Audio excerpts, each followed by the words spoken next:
kažemo svoj stav, da kažemo što mislimo i na način kako da sačuvamo tu svoju vlastitu dušu, svoj grad, jer ovaj grad nisu samo kuće, niti ove ruševine, niti svjetla, niti mrak. Ovaj grad je ona zvijezdana imena koja su i u ovoj kući izgovarana. Aleksa Šantić, Emina, Hamza Humo, Derviš Paša Bajezdagić, Alija Kebo, živi i mrtvi pjesnici i svi oni koji su ih voljeli. Ne možemo napraviti više korak unatrag, jer tamo je samo mezar. Zato mislimo iza ove duboke krize da sve one politički angažirane stranke i pojedinci u njima trebaju vidjeti i prihvatiti tu mostarsku inicijativu kao nešto najšire što se u ovom trenutku može dati, a to je da svaki građanin u ovom gradu živi komotno.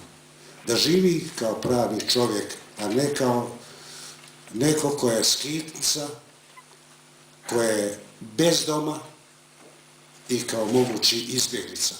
Jer za ovih 12 godina, otkako sam ovdje, vidio sam samo odlaske odavde, a ni jednoga povratka. Grad je kao i čovjek, nerijetko nesretan, ali grad Mostar je jedno od zvijezdanih imena ovog naroda, ove cijele Bosne i Hercegovine i naše ukupne kulture i kulturne memorije. Na ulazu u Mostar i na izlazu iz njega trebalo bi pisati, kao što sam nekoć vidio u Gracu, da ulazimo ili izlazimo iz grada kulture.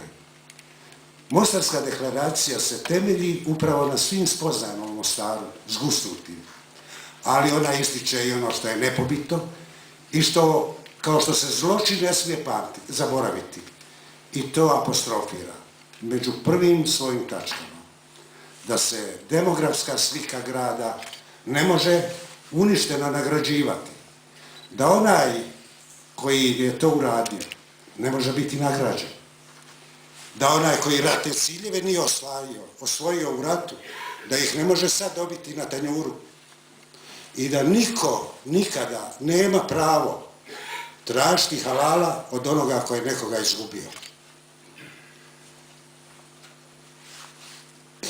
Oko 3000 ljudi je ovdje poginulo.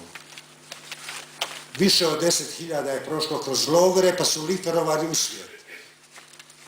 A 40.000 Mostaraca različitih nacija danas ovdje ne živi.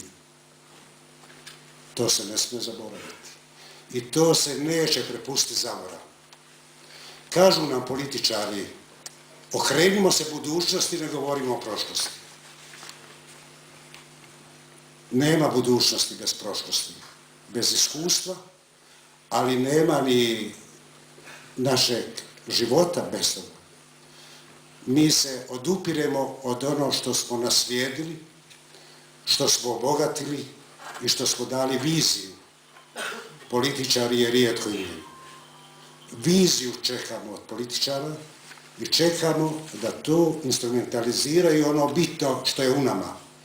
Uraditi sve, ali ništa na račun drugog čovjeka. To je zahtjev Mostarske rezolucije 2012. Hvala vam na pažnji. Kolega Jovičić je bio jedan od suradnika, vrlo marljivih. Tu su još dvojica koja sjede u prvom redu, ali smatram da su svi ljudi koji su bili u dvorani i potpisali je, njih 54 u prvom trenutku, da je trebamo i tako imenovati. Rezolucija 54, jer ona je svih onih koji je potpisuju i prihvaćaju. Preporučujem je od srca, jer želim da ona bude prostor naše dobre volje i da da političku volju ljudima koji upravljaju našim sudbinama. Pređu li granicu, mi nećemo dati svoje sudbine. I u deklaraciji i u rezoluciji smo rekli na kraju, ne bude li kako treba čovjek živjeti kao čovjek, da će biti i građanski neposluh.